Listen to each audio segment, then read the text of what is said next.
Here's a bold statement. The world of elite swimming is at a crossroads, and the future of the sport hinges on a question that's both simple and profoundly complex.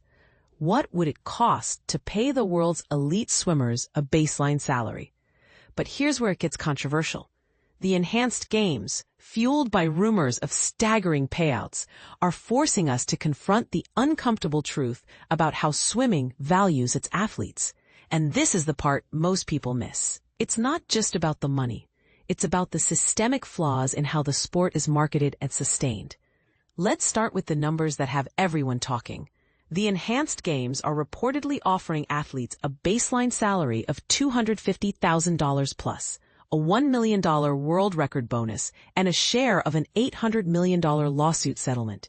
Add to that the backing of one of the world's richest men, and it's no wonder athletes are tempted. After all, swimming is a sport where careers are short, and the transition to post-athletic life often requires athletes to scramble for jobs with less experience than their peers. Can we blame them for chasing financial security? But here's the rub. The traditional Olympic pathway simply can't compete with these figures.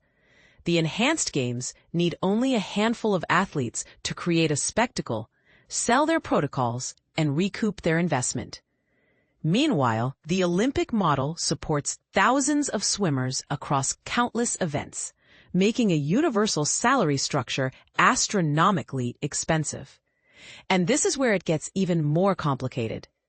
The economics of swimming are deeply intertwined with age group fees, government funding, and the limited revenue of governing bodies like World Aquatics, Swimming Australia, and USA Swimming. Let's break it down. If we were to pay all 140 medalists from the 2025 World Aquatics Championships $100,000 each, that's already $14 million annually. Bump that to the enhanced games' rumored $250,000, and you're looking at $35 million. Add in finalists, national team members, and coaches, and the numbers skyrocket. Here's the harsh reality. Even the four biggest governing bodies in the Western world combined generate only about $150 million in annual revenue. That's not nearly enough to cover the costs of a universal salary structure. But here's the part that should spark debate. Swimming's financial struggles aren't just about money. They're about mindset. A select few athletes, like David Popovici, Federica Pellegrini, and Caleb Dressel, have become media darlings, but many others shy away from the spotlight. Federations often shield their athletes from exposure, fearing they can't handle the pressure or will demand higher pay.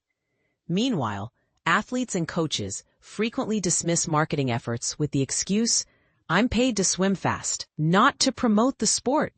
Is this a sustainable approach? The truth is, every profitable sport thrives on marketing and external investment.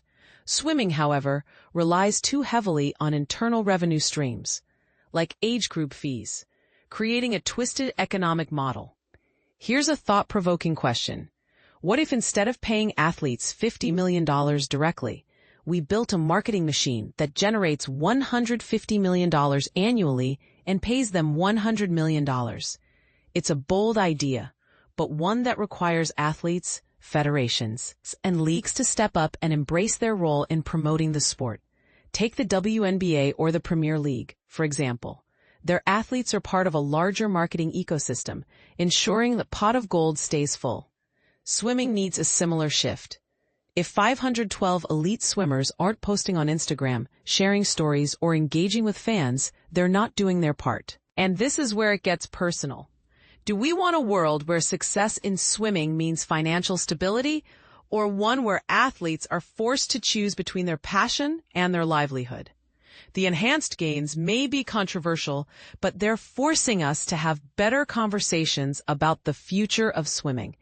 Do I want a world where doping is the path to success? Absolutely not. But I do want a world where swimmers can build a life around their sport without financial worry. The challenge now is for everyone, athletes, federations, and fans, to pitch in and reimagine how we value and sustain this sport. What's your take? Is swimming ready to evolve, or will it be left behind?